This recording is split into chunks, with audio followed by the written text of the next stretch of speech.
My self Pradeep Kumar चपराना, और आज है 28 जनवरी, और आज तक की जितने भी करंट अफेयर प्लस स्ट्रेटेजी के हैं उसको मैं लेके आपके सामने आया हूं, तो उसे अच्छे से समझना है। तो देखते हैं क्या क्या है।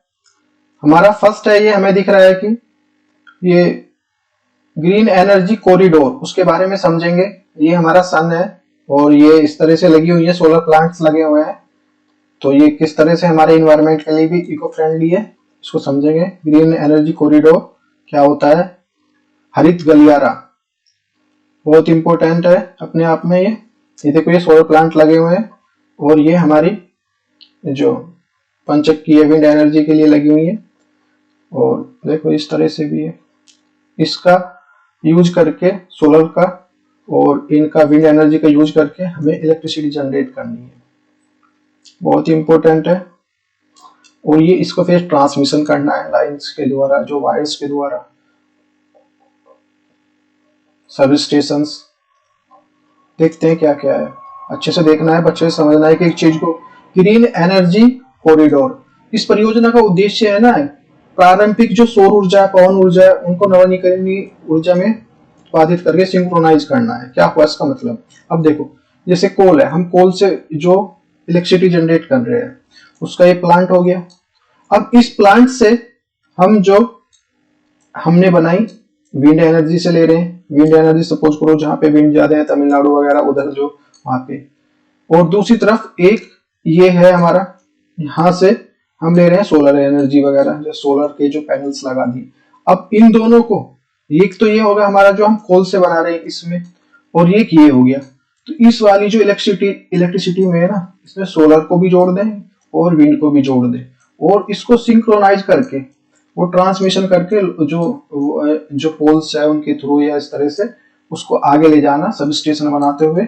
जैसे फिर उसके बाद जैसे यूपी को सप्लाई कर दिया या अदर स्टेट को सप्लाई कर दिया, ये एक प्रोसेस होता है। तो ये शुरू किया गया राज्य द्वारा पहुंचना, सब स्टेशन के द्वारा, जो मैंने बता दिया, भी ट्रांसमिशन करना अलग अलग। जो चर्चा में क्यों है ये, आर्थिक मामलों के जो मंत्रिमंडल के द्वारा हाल में अंतरराज्यीय प्रणाली के जो इंटर स्टेट ट्रांसमिशन सिस्टम्स के लिए कॉरिडोर बनाए गए, ये सेकंड चरण है।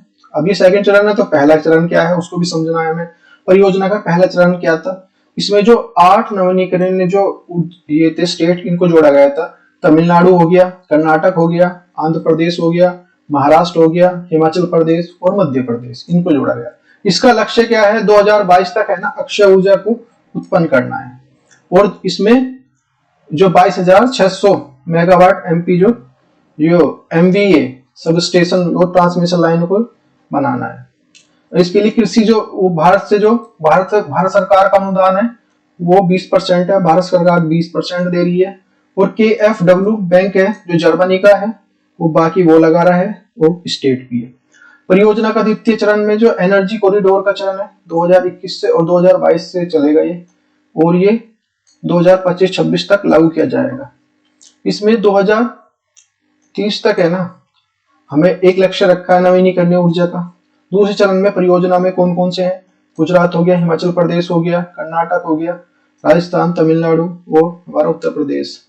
इस चरण में जो तहत 2025 तक ये है, 25 से 30 तक 10,750 सर्किट किलोमीटर की ट्रांसमिशन और 27,500 मेगावाट एम्पियर जो विद्युत रूपांतरण क्षमता का विकसित करना है। अब देखो क्या होता है। भारत में हरित ऊर्जा गलियारा की क्या है इंपॉर्टेंस, क्या है? प्रधानमंत्री के द्वारा जो गैर जीवाश्म ईंधन है ना, बिजली जो, इसको 500 गीगावाट को इसको बढ़ाने के लिए बनाया गया है इसको। अब देखो क्या होता है, ये तो मैंने बता ही दिया आपको कि भाई एक गैर प्रारंभ जो हमारा जैसे बनाते हैं, हम कोयले से बना रहे हैं इलेक्ट्रिसिटी, उसको कन्वर्ट करके हमें जैसे विंड की भी और सोलर की भी, दोनों को जोड़ के आगे ट्रांसमिशन कर देना है पोल्स के माध्यम से, और वो सबस्टेंस जो हमें मिल जाएंगे सब स्टेशन के माध्यम से, हमारे स्टेट को प्रोवाइड करा देंगे अलग अलग। क्योंकि ऐसा तो है नहीं ये कोई गेहूं है या फिर दाल है कुछ ऐसा कि इसको स्टोर करके रख लेंगे, ये ठीक है यूज कर लेंगे तो ठीक है, नहीं तो नहीं। जो समुद्री इलाके में वहां पे सोलर प्लांट्स लगा दे, सोलर प्लांट्स लगा दिया, और जो विंड है जैसे हमारे तमिलनाडु है, इनमें इस तरह की ज्यादा वहां पे जहाँ पे हवा ज्यादा अच्छी होती है वहां पे लगा देंगे इसको। अब देखो फिर इसका क्या क्या है। ग्रीन एनर्जी कॉरिडोर, बिजली और शुक्ल जो सकुशल कर्मियों को दोनों को प्रत्यक्ष रूप से रोजगार मिलेगा, इससे सबसे बड़ी बात है। CEC अंतर्राज्यीय जो शुक्ल जो शुल्क है, जो रेट्स है बिजली का, वो लागत में कम खर्च आ जाएगा, क्योंकि जो भाई इसको है ये दूसरे स्टेट को जो कन्वर्ट करके बेच देगा। इस परियोजना का भारत में 2030 तक जो ईंधन और बढ़ती जो बिजली की हिस्सेदारी बढ़ाने में सहयोग करेगा। सबसे इम्पोर्टेंट बात ये है। और ये है, देखो देखो ये है दिया हुआ है हमें इस तरह से, जो ग्रीन एनर्जी है, बहुत ही एनर्जी बोलते हैं सोलर एनर्जी, और इसको जो ये बहुत ही अच्छी है और बहुत ही इससे सिंक्रोनाइज हो जाएगा भाई, हमें एनर्जी मिलने स्टार्ट हो जाएगी। दूसरी देखो अब देखते हैं हमारा नेक्स्ट क्या है। नेक्स्ट बहुत ही हमारा इंपॉर्टेंट मुद्दा है ये जो है, इसको देखते हैं, इसको समझते हैं अच्छे से क्या क्या है। ये हमारा दिखा, जैसे पिक में देख रहे हैं कुछ गर्ल्स है, ये इन्होंने कुछ कपड़ा पहना हुआ है, उसको क्या बोलते हैं, क्या इनकी समस्या है, इस पे हम डिस्कस करेंगे। क्या मुस्लिम छात्रों को हिजाब पहनना संवैधानिक है? जो छात्रा हैं, बच्चियां हैं, लड़कियां हैं, उनको वो सिर पे जो कपड़ा पहनते हैं उसको बोलते हैं हिजाब। वो पहनना उसका संवैधानिक राइट्स है, राइट टू फ्रीडम्स है, सही है या गलत है? Hijab is the our the fundamental rights, क्या हिजाब हमारा फंडामेंटल राइट है? ठीक है, इस पे बात करेंगे। ये जो लड़कियां देखो, ये इनके जो सर पे जो है, इसको बच्चियां हैं, इनके सर पे इसको बोलते हैं जो ये पहना होता है। ये तो मास्क से खैर कोरोना के चलते। देखो अब बात करते हैं, इसको बड़े ध्यान से समझना, बहुत ही अच्छा चर्चित मुद्दा है, क्योंकि ये जो फॉरेन के जो और हमारे नेशनल और इंटरनेशनल जितने भी न्यूज़पेपर है, सब मीडिया इसको सब कवर कर रही है। Karnataka is the 6th student of the stopped from the entering for college in the Udupi from the bearing the hijab. ये उडुपी वहां का ये डिस्ट्रिक्ट है। तो ये 6 छात्राएं हैं, इनको जो कर्नाटक सरकार ने के जो स्कूल है उसने रोक दिया है एंट्री करने से। क्यों रोक दिया है, क्या मामला है, तो सारा सुर्खियों में है, इसको देखते हैं। क्या मुस्लिम छात्राओं का हिजाब पहनना कानून का हक है या नहीं है, क्या इस पे चर्चा करेंगे। बहुत ही अच्छा मुद्दा, बहुत ही एक समझ विकसित होगी और इस पे आपको बहुत ही ज्यादा वो मिलेगा, नॉलेज मिलेगी। देश के अंदर सुर्खियों में रहा है, सुर्खियां बटोर रहा है। सुर्खियां बटोरने का कारण ये है कि कर्नाटक का मामला बहुत ही क्यों इंपॉर्टेंट है इसके लिए। भाई ये पॉलिटी के अंदर है हमारा, गवर्नेंस और कॉन्स्टिट्यूशंस जो हमारे जीएस पार्ट 2 में आते हैं। कौन से जीएस पार्ट 2 में आ गए? अब तो इन्वायरमेंट हो गया, पॉलिटी हो गया, इंटरनेशनल रिलेशन हो गया, इन्हें गंभीरता से पढ़ें और अपनी जो जो एक राय है ना वो क्रिएट करना स्टार्ट करें। तो मैं तो कहता नहीं भाई जितना मैंने पढ़ा दिया है ना वो सफिशिएंट है, क्योंकि अपने लेवल से भी कुछ ना कुछ करना चाहिए, उसमें ऐड करना चाहिए। ठीक है, जो फाउंडेशन है जितनी जो है अपनी जो एक तरीके से उसे मजबूत करें, जो हमारी नींव है उसे मजबूत करें। आर्टिकल याद नहीं, आर्टिकल याद कर लो, और चीजें हैं छोटी छोटी जानकारी उनको लिखो, पर वो तभी होगी, ऐसे नहीं होगी कि भाई ठीक है कि मैंने बोल दिया या वैसे। अब देख रहे हैं कि नहीं, वीडियो स्क्रॉल कर करके 2 मिनट के हम देखने स्टार्ट कर दिया, उसको करते उसको जितना आता है उसको लिखो, उसको कहीं भी एक नोट पेपर बना लो, कुछ भी बना लो, तो तुम्हें उसका बहुत ज्यादा बेनिफिट मिलेगा। मैं ये नहीं कहता सीधे तो कि भाई इसी देखो या वैसे, जो मर्जी है तुम्हारी, अगर ऐसी तो बात नहीं। देखो, Muslim girls the bearings the hijabs varieds from the classes in the Indian college. ये भारत में चर्चा का विषय बना हुआ है, विश्व स्तर पर इसको उठाया जा रहा है। क्यों? कर्नाटक एक जो पर्टिकुलर जगह है, जो 6 मुस्लिम बच्चे आए वहां पे कॉलेज के, जो हिजाब लगाने से इनकार कर दिया उन्होंने। ठीक है कि भाई तुम्हें हिजाब नहीं लगाने देंगे हम। बच्चियों की कॉलेज में आए जो हिजाब सिर पे जो बांधते हैं ना, कपड़ा बांधते हैं, उसको बोलते हैं हिजाब। और ये 6 जो बच्चियां हैं, ये 31 दिसंबर 2021 से, ऐसे कह सकते हैं साल के लास्ट से 2021 के, तब से इनकी जो स्कूल में एंट्री नहीं मिली है। क्यों नहीं मिली है? ये कर्नाटक के प्री कॉलेज स्कूल की बात है, सरकारी। अब सरकारी है तो बहुत ज्यादा फिर वैसे भी इंपॉर्टेंट हो जाता है इसको समझना। क्यों अलाउ नहीं किया है? कॉलेज प्रशासन का तर्क है कि हमारी ड्रेस का ये हिस्सा नहीं है, जो हिजाब है ये हमारा हिस्सा नहीं है। अब ये बोल, हिजाब इज द आवर राइट, क्या हमारा ये राइट है? We are the fighting for the our the constitution rights. हिजाब हमारा अधिकार है, हमारा कॉन्स्टिट्यूशन राइट है। क्या हिजाब? इन सारे सवालों के जवाब हम आगे मिलेंगे, सब कुछ देखना है। जो संविधान में है ना 6 मूल अधिकार है हमारे, उनको 6 में क्या ये भी है स्वतंत्रता का अधिकार, जो ये क्या हिजाब पहनना शामिल है इसमें, स्वतंत्रता का अधिकार, धार्मिक स्वतंत्रता का अधिकार, जो धार्मिक जो हमारा रिलीजन्स जो है हमारा फ्रीडम, इसमें ये है या नहीं है, इसको देखेंगे। इस पर है ना, इस मुद्दे पर हाई कोर्ट, सुप्रीम कोर्ट और कर्नाटक सरकार का क्या निर्णय है, क्या वो यहां तक पहुंचे? Is the hijab hijab is the essentials for the Islam, इस्लाम के लिए क्या ये जरूरी है। Essentials reason for the protest. The article 25A ये क्या कहता है, 6 मूल अधिकारों का इसमें एक वर्णन है। Right to freedoms of religions, article 25 से 28 के बीच में है, कोई भी अपना धर्म के हिसाब से जो ना प्रोफेशन और जो प्रैक्टिस कर सकता है।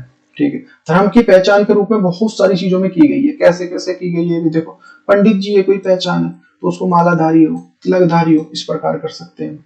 इस प्रकार से कोई विभिन्न रूप में हो सकता है व्यक्ति जो पहचान का प्रयास करते हैं। जैसे अभी आपने ये चर्चा में आया 2015 में ये केरल में था, केरल में इस तरह का केस आया था इसी पे, तो उसको पुलिस प्रशासन का मत था उसमें कि हिजाब पहन के आए हैं, तो कल जो भाई आज हिजाब पहन के आ रहे हैं, जो जो यहाँ पे आया था केरल में, वहां भी इस तरह का केस आया था। तो आज ये बच्चे हिजाब पहन कर कल बोले कि भी हमें नमाज में करनी है स्कूल में, तो इस स्थिति में जो उन्होंने मना कर दिया स्कूल ने कि भाई ड्रेस कोड है, यहाँ पे ड्रेस कोड को उसको वैलिड है, उसको करके आओ, उसको पहन के आओ, उसको समझो। तो ड्रेस कोड को निश्चित कर दिया, गवर्नमेंट संस्था है तो इसलिए कॉन्स्टिट्यूशन जो संवैधानिक जो पर्सन बनता है गवर्नमेंट है, तो गवर्नमेंट कैसे मना कर सकती है, क्या है, तो गवर्नमेंट तो सभी का उसका सभी का अधिकार है, एक व्यक्ति का तो किसी का है नहीं।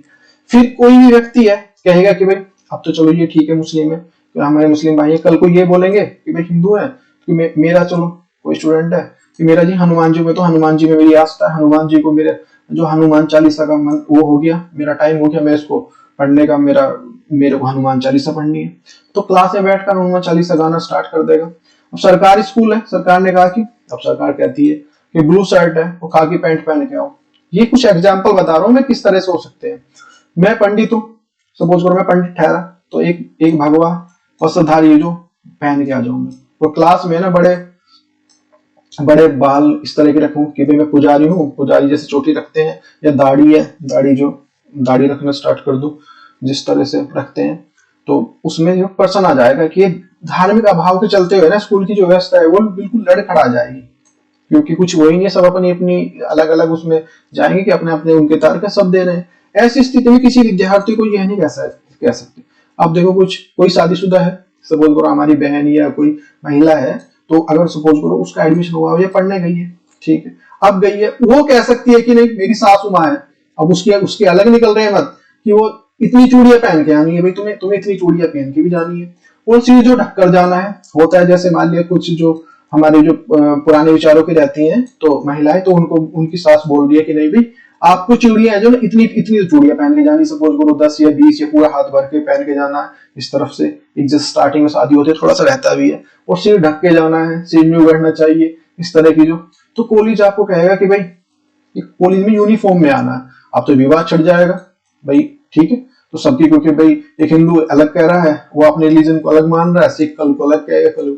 तो जहां आर्टिकल 25A का जो यह कहता है ना, freedom is the conscience of the rights of the freely of the prefers of practicise of the propagate of religions, क्या कहता है, महिला कह सकती है कि पुलिस प्रशासन मुझे साड़ी पहनने से कैसे मना कर सकता है, वो दाढ़ी रखने से, कोई बोलेगा कि मुझे दाढ़ी रखने से कैसे, कोई बोलेगा मुझे भगवा जो वस्त्र है जो ये है वो कैसे मना कर सकता है रखने जो पहनने से।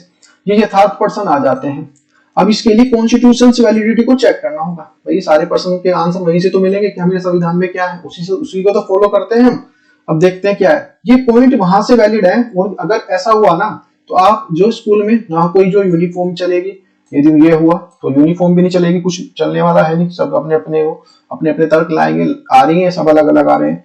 संविधान में भारतीय संविधान है उसमें लिखा हुआ है, परंतु अभी तक ये है ना आजादी मेरा जन्म से अधिकार है, और इसके लिए कोई प्रतिबंध भी दिया है।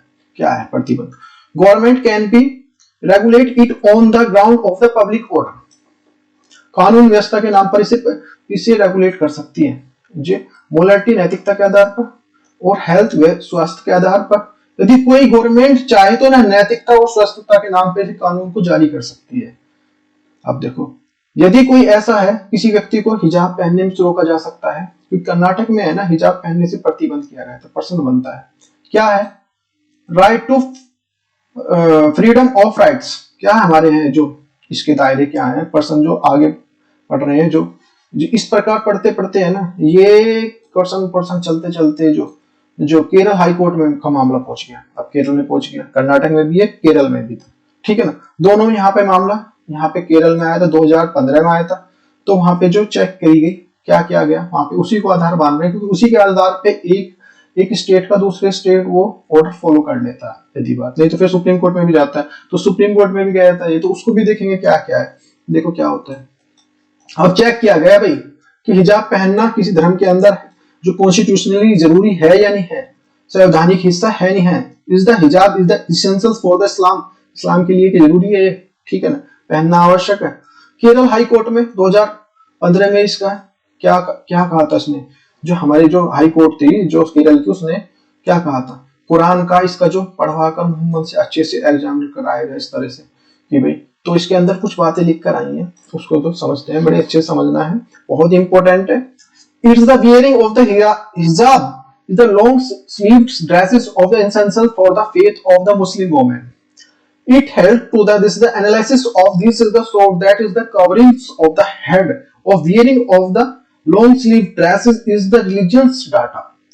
Exposing the body of otherwise is the forbidden. Thus the form of this is the essential part of the Islamic religions. क्या होता है इस्लामिक, तो ये है इस्लाम से है।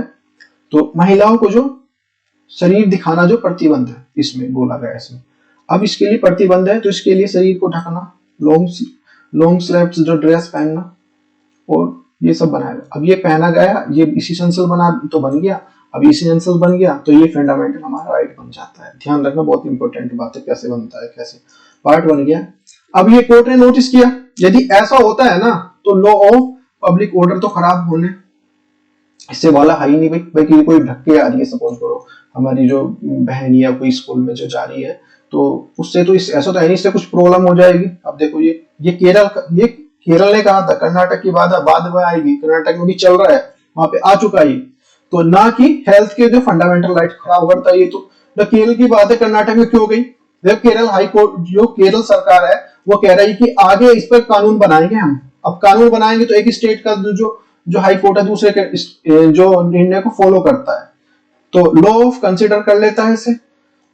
कर्नाटक के सीएम है जो हिजाब को पहनने को इसको क्या बोला, इनडिसिप्लिन बताया है इन्होंने इसको, अर्थात सरकार का बयान माने तो जो ना सरकार जो इसके हिजाब के खिलाफ है। अब सुप्रीम कोर्ट में भी गया मुद्दा, ये एक बात, सुप्रीम कोर्ट में गया तो पेटिशनर को बोल दिया कि भाई क्या तुम इसके बिना तुम रह नहीं सकते, अगर नहीं रह सकते तो हम आगे बात कर।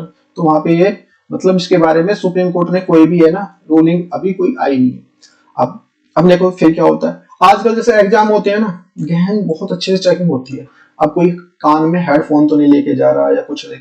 अब ऐसे होता है, कोई बच्ची है सपोज करो, अब उसने हिजाब पहना हुआ है, अब वो अंदर हो सकता है हेडफोन ले जाए, ब्लूटूथ ले जाए, छिपा कर ले जाए, वो नकल करती हुई पकड़ी जाए। तो एक तरफ जो सरकारी जो गाइडलाइंस कहती है ना हमें कि भाई चप्पल भी पहन के ना हो, ये भी ना पहन के आओ, उतरवाई देते हैं नॉर्मल चीज, शूज जो कड़ा भी माला भी है। और दूसरी हो जो हिजाब और लॉन्ग स्लीव को जो हम अलाउ कर रहे हैं, ये क्या इसेंशियल्स है। बच्ची चाहे तो पहन के आ सकती है इसको, ये इसेंशियल्स है, जरूरी है, ठीक है ना। ये दोहरी नीति क्या है भाई केरल की, इस मामले में जो है ना केरल हाई कोर्ट ने उसने अपनी गाइडलाइन जारी दी। कुछ गाइडलाइन क्या है, वो हिजाब पहन के जा सकती है, बच्ची जो है जा सकती है, लेकिन उसको जो परीक्षा देने के लिए, कुछ भी एग्जाम देने के लिए आधे घंटे पहले जाना होगा, आधे घंटे। अब सेंटर पे जो जाएगी, वहां पे जो एग्जाम सेंटर है वहां पे उस एक जो टीचर होगी जो उसकी चेकिंग करेगी। इसका मतलब क्या हुआ, महिला की जो है जो सामने हिजाब हटाकर चेकिंग कर सकती है। ध्यान रहे, महिला के सामने हिजाब हटाकर चेकिंग कर सकती है उस केस में। ये है केरल हाई कोर्ट का निर्णय था। अब देखना ये है कि भाई इसको जो कर्नाटक हाई कोर्ट कितना फॉलो करता है, कितना, तो इसके समझ में कुछ आपकी जो समझ बनी होगी, तो इस पे कुछ अपनी जो राय अपनी वो राय व्यक्त करें और आगे देखते हैं आगे क्वेश्चन क्या है। देखो इस तरह से ये बच्चियां हैं, काफी परेशान है, जिनको स्कूल में एंट्री नहीं दी गई तब से लगभग कितना दिन हो गए, लगभग भाई आज 28 दिन हो गए, लगभग पूरा महीना से हो गया। तो एक बहुत बड़ा सोचने वाला मुद्दा है। देखो नेक्स्ट है हमारा पर्यटन दिवस। एक राष्ट्रीय होता है, एक अंतरराष्ट्रीय होता है। ये होता है हमारा 25 जनवरी को होता है, अंतरराष्ट्रीय 27 दिसंबर को होता है। विश्व बेल दिवस 4 जनवरी को होता है, और लुई बेल जो फ्रांस के रहने वाले थे, उनके उसमें बनाया जाता है जन्मदिन पे। हिंदी दिवस भी दो होते हैं हमारे, राष्ट्रीय और अंतरराष्ट्रीय। ये राष्ट्रीय वाला 14 सितंबर को होता है, ये 10 जनवरी को होता है, अभी गया है। और जो फर्स्ट हिंदी सम्मेलन हुआ था ना, वो नागपुर में महाराष्ट्र में हुआ था 1975 में। राष्ट्रीय युवा दिवस 12 जनवरी को स्वामी विवेकानंद जी का बर्थडे होता है। और विश्व युवा दिवस 12 अगस्त को होता है, जो 12 अगस्त को होता है, ध्यान रखना। और उसी दिन होता है हमारा हाथी दिवस भी होता है। नेक्स्ट हमारा राष्ट्रीय स्टार्टअप दिवस। एक बार फर्स्ट बार स्टार्टअप हुआ, जो बनाया गया है, इस साल से बनाया गया है, इसलिए बहुत इंपॉर्टेंट है जो एग्जाम्स के पॉइंट ऑफ व्यू से। 16 जो जनवरी को ये 2022 को बनाना स्टार्ट हुआ। पराक्रम दिवस 23 जनवरी 2022 को बनाया गया। स्टार्टअप सप्ताह जो है 10 जनवरी से 16 जनवरी के बीच में बनाया गया। जो वर्ल्ड इकोनॉमिक आउटलुक रिपोर्ट, ये आईएमएफ जारी करता है। इसका जो नवीनतम देश 190वां इंडोरा है। अंतरराष्ट्रीय मुद्रा कोष द्वारा जारी करता है आईएफ, इंटरनेशनल मॉनेटरी फंड। इसकी जो इसमें वृद्धि हुई है, और भारत में कितनी वृद्धि हुई इसके बारे में। वृद्धि दर पे जो ओमिक्रॉन के जो प्रभाव दिखाई दिया है। अब इसमें ग्रोथ रेट कितनी हुई है 2021 में 5.9, और जो 2022 में जो इसमें 4.44 की जो ग्रोथ हुई है। इंडिया में 2021-22 में 9% की रहेगी, इसमें बताया गया है, इसने अपनी रेटिंग निकाली है एक तरह से। एसडीआर स्पेशल ड्रॉइंग राइट्स, ये किसकी मुद्रा है? ये आईएमएफ की मुद्रा, इंटरनेशनल मॉनेटरी फंड। जो ये है विशेष आरण मुद्रा है, इसको बोलते हैं अधिकार मुद्रा। इसमें जो ये राशि है, देखो जो आईएमएफ में जो है जो मान्य है, डॉलर है, पाउंड है, यूरो, येन जापान की है, और युआन ये रहने में भी ये चाइना की है। ये न्यू करेंसी है, ये बार बार पूछा जाता है एग्जाम में। नेक्स्ट है हमारा आईएमएफ की पहली उप प्रबंधक निदेशक एफडीएमडी गीता गोपीनाथ को बनाया गया है। इंपॉर्टेंट है, वेरी इंपॉर्टेंट है। ऊर्जा की मुद्रा का जो एटीपी एडिनो ट्राइस्टेस्ट बायोलॉजी से रिलेटेड है, इंपॉर्टेंट है। नेक्स्ट हमारा ग्राफीन जो होता है ग्रेफाइट का एक परत होती है, ये कार्बन का अपरूप है, ठीक है, फॉर्म ऑफ द कार्बन। विश्व का सबसे बड़ा पतला पदार्थ है, और मजबूत भी, स्ट्रॉन्ग भी है और पतला भी, सबसे ध्यान रखना इस बात का। ग्राफीन नवाचार केंद्र केरल में स्थापित हुआ। मेडिकल डिवाइस पार्क केरल में स्थापित हुए। ये दो प्रकार के जो शास्त्रीय नृत्य हैं केरल के देखेंगे पहले हम, कथली और मोहिनीअट्टम में। और तट जो होता है इसका केरल का मालाबार होता है, ये हम इस तरह से देख सकते हैं। ये जो होता है ना हमारा, ये इधर की साइड ये है मालाबार, ये केरल, इधर तमिलनाडु पड़ेगा, इसको बोलते हैं क्या? कोरोमंडल तट। नेक्स्ट है हमारा केरल में मृदा जो होती है, जो मिट्टी होती है, सोइल्स होती है, उसको मोनोजाइट बोलते हैं। क्या बोलते हैं? मोनोजाइट। और इसकी भाषा जो है वो मलयालम है। इसी मोनोजाइट में जो थोरियम प्राप्त होता है, इसी से थोरियम। नेक्स्ट है हमारा आईएनएस खुकरी, भाई इसको देखते हैं। भारत में 1989 में शामिल किया गया था, और 2021 में इसको डीकमीशन कर दिया। जो संग्रहालय के रूप में स्थापित किया जाएगा इसके बाद इसको। निर्माण कार्य मजगांव डॉक लिमिटेड में हुआ था इसका। द्वीप प्रशासन को इसको दिया गया है, द्वीप प्रशासन खुकरी मेमोरियल के रूप में इसको डेवलप करने वाली है। और आईएनएस खुकरी भारत पाकिस्तान के युद्ध में 1971 में हो गया था। आईएनएस विशाखापट्टनम, ये युद्धवाद संघ का पोत है भैया, और डेस्ट्रॉयड एक तरह से। आईएनएस विक्रांत जो भारत का स्वदेशी विमानवाहक पोत है। नेक्स्ट है हमारा समुद्र साझेदारी अभ्यास भारत और जापान के बीच में हुआ। आईएनएस शिवालिक और आईएनएस कदमत जो इसमें इन्हें भाग लिया। आईएनएस राजपूत विशाखापट्टनम से किया गया। और देखते हैं फिर आगे क्या है क्वेश्चन हमारा अच्छे से। भारत का नवीनतम राष्ट्रीय मंत्रालय सहकारी राष्ट्रीय मंत्रालय है। इसके मंत्री कौन है? अमित शाह जी है हमारे। ये नवीनतम है। सहकारी समिति के संबंधित जो संविधान संशोधन है, भाई देखो पंचायत का 73वां संविधान संशोधन बार बार पूछा जाता है। नगर निगम प्रशासन का 74वां है। सहकारी समिति का 97वां है। नेक्स्ट है हमारा वर्ल्ड मिल्क डे 1 जून को मनाया जाता है। और राष्ट्रीय जो हमारा वर्गीज कुरियन की जी के बर्थडे पे मनाया जाता है वो 26 नवंबर को होता है। और 26 नवंबर को हमारा क्या होता है? संविधान दिवस। उस दिन हमारा संविधान दिवस बन के तैयार हुआ था। लागू 26 जनवरी को हुआ था। नेक्स्ट है हमारा कवक फंगस की 2 प्रजातियां हैं। घरेलू, ये जो है केरल में मिली है दोनों प्रजातियां। ये नारियल की जो जड़ होती है ना, जो नीचे रूट्स होती है, उसको बोलते हैं गनोडर्मा, गनोडर्मा जो है ना, गनोडर्मा के उन्हीं के नाम पे रखी है, स्टार्टिंग में गनोडर्मा इसको प्रीफिक्स कर दिया गया, ठीक है ना। गनोडर्मा केरलेस और गनोडर्मा इसियोडोलो एलोपेंटेस बोलते हैं इसको। गनोडर्मा नारियल की जो बेस रूट होती है, आप दोनों में ना केरल में मिली है दोनों ही। भारत की फर्स्ट जल मेट्रो केरल में, जो कोच्चि में। शिवालाई प्रोजेक्ट केरल में। सेमी जो हाई स्पीड रेल कॉरिडोर है। नेक्स्ट है हमारा जीवाश्मों के अध्ययन को पेंटोलॉजी, जीवाश्म की आयु निर्धारण करने के लिए कार्बन 14 का यूज करते हैं। और कवक से होने वाले रोग तो ट्रिकेस का गंजा दामाद खाए फ्रूट, गंजा से मतलब गंजा, दाद से दामाद, एथलूट से एथलीट फ्रूट। नेक्स्ट है हमारा मिक्रोमाइसिस, ब्लैक फंगस को बोलते हैं। कवक और जो शैवाल का सजीवन होता है उसको लाइकेन बोलते हैं। कवक ये हो गया, शैवाल ये होगा, लाइकेन बोलते हैं इसको। कवक का अध्ययन जो माइक्रोलॉजी बोलते हैं। भ्रष्टाचार बहुत सूचकांक 2022 में corruption of the perception index, ये जो ट्रांसपेरेंसी इंटरनेशनल द्वारा जो जर्मनी की संस्था है वो जारी करती है। उद्देश्य सार्वजनिक स्तर पर जो है ना कितना भ्रष्टाचार है।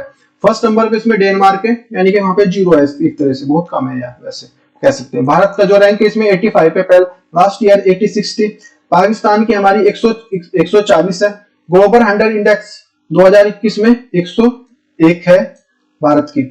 ट्रांसपेरेंसी इंटरनेशनल मुख्यालय जो बर्लिन जो जर्मनी में। केंद्रीय सतर्कता आयुक्त का स्थापना 1964 में हुई थी। संतानम समिति की सिफारिश पे किया गए थे, इसको भ्रष्टाचार को रोकने के लिए है ये। भारत के केंद्रीय सतर्कता आयुक्त जो सुरेश पटेल जी हैं। नेक्स्ट है हमारा HPCL हिंदुस्तान पावर लिमिटेड की जो भारत रत्न कंपनी है, चेयरमैन है पुष्कर जोशी बनाए गए हैं इसके। 2024 में इसका जो कार्यकाल होगा इनका तक होगा। ये इनसे पहले कौन थे? मुकेश कुमार सुराना थे। ये भारत में कितनी महारत्न कंपनियां हैं? वो 11 हैं।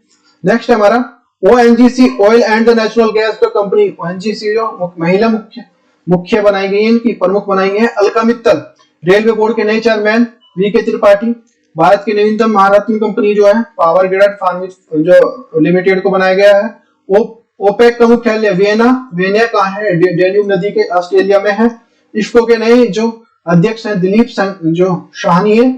विश्व का सबसे पहला नैनो यूरिया बनाया था इन्होंने, छोटा, अभी कट्टे में यूज करते हैं, बड़े में जो देखा होगा ना खेत में जो डालते हैं उसको 50 किलो के आसपास से कट्टा होता है। हालांकि 50 किलो बोला जाता है, उसमें से निकला हुआ होता है, पर अब जो है एक बोतल में आएगा छोटा, जो उसका वो छोटा रूप है। जिसका सबसे पहला ये नैनो यूरिया है। इसका जो है इफ्को का दिल्ली में हेडक्वार्टर है। हिंदी भाषा साहित्य अकादमी पुरस्कार दया प्रकाश जी को दिया गया है। ये सम्राट अशोक के लिए नाटक के लिए दिया गया है। नेक्स्ट है हमारा सुभाष चंद्र बोस आपदा प्रबंधन पुरस्कार 2022। ये 23 जनवरी को दिया गया प्रोफेसर विनोद शर्मा जी को, क्योंकि ये इसमें 5 लाख रुपए दिए गए 23 जनवरी को। क्यों 23 जनवरी को इनका बर्थडे होता है, जो हमारे सुभाष चंद्र बोस जी हैं इनको, और इनके जन्म को मनाते हैं पराक्रम दिवस के रूप में। नेक्स्ट हमारा इंदिरा गांधी शांति पुरस्कार 2021 प्रथम फाउंडेशन को दिया गया है। ये क्या है? प्रथम फाउंडेशन जो है एजुकेशन में जो रिलेटेड काम करती है। नेक्स्ट हमारा पद्म पुरस्कार जो 26 जनवरी को दिए जाते हैं। सबसे बड़ा होता है भारत का जो पुरस्कार होता है ना, भारत रत्न होता है, फिर होता है उसके बाद पद्म विभूषण होता है, फिर पद्म भूषण होता है, फिर पद्म श्री होता है। इस तरह से उपाधियों का अंत जो आर्टिकल 18 में है, अपवाद सेना है और शिक्षा है। देखो अब जो भारत रत्न जो अभी नहीं, जो इसमें अब की बार नहीं मिला है, और 4 जो पद्म विभूषण दिए गए हैं, परमा अन्य को दिया गया है महाराष्ट्र से कला के क्षेत्र में, और राधेश्याम खेमका यूपी से है, ये साहित्य और शिक्षा के लिए। ये और जो जनरल विपिन रावत यूके उत्तराखंड से है, गोरखा बटालियन से थे, कल्याण सिंह यूपी के CM, राजस्थान के राज्यपाल जो एक्सपायर कर गए, इन दोनों को एक्सपायर होने को मिला भी इनको। पद्म जो भूषण सम्मान 2022 जो 17 को दिया गया, 17 लोगों को दिया गया। इसमें 17 में जो इंपोर्टेंट है गुलाम नबी आजाद है, जम्मू कश्मीर में पब्लिक अफेयर से रिलेटेड है, और राजीव महर्षि सिविल सर्विसेज राजस्थान से रिलेटेड है, वेरी वेरी इंपॉर्टेंट है। मुझे सत्यनारायण नडेला माइक्रोसॉफ्ट, और सुंदर पिचाई गूगल से है, जो उद्योग संयुक्त राज्य अमेरिका से।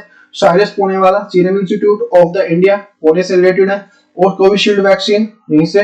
नेक्स्ट है हमारा देवेंद्र झांझड़िया, ये पैरा ओलंपिक दिव्यांग खिलाड़ी हैं, जो राजस्थान से खेलते हैं, और ये भाला फेंकते हैं। नेक्स्ट है हमारा संजय राजाराम, जो मरणोत्तर उपरांत दिया गया विज्ञान और इंजीनियरिंग से, ये मैक्सिको से रिलेटेड थे। नेक्स्ट है हमारा पद्म श्री सम्मान 2022, कुल 107 लोगों को मिला दिया गया है। पद्म विभूषण 4 को दिया गया है, भूषण 17 को दिया गया है, श्री 107 को दिया गया है। जो इसमें 107 में जो है वो पदम जो जो प्रमोद भगत है, खेल से बैडमिंटन खेलते हैं, उड़ीसा के हैं, दिव्यांग खिलाड़ी हैं, इन्हें गोल्ड मेडल जीता था इन्होंने इस पैरा ओलंपिक में।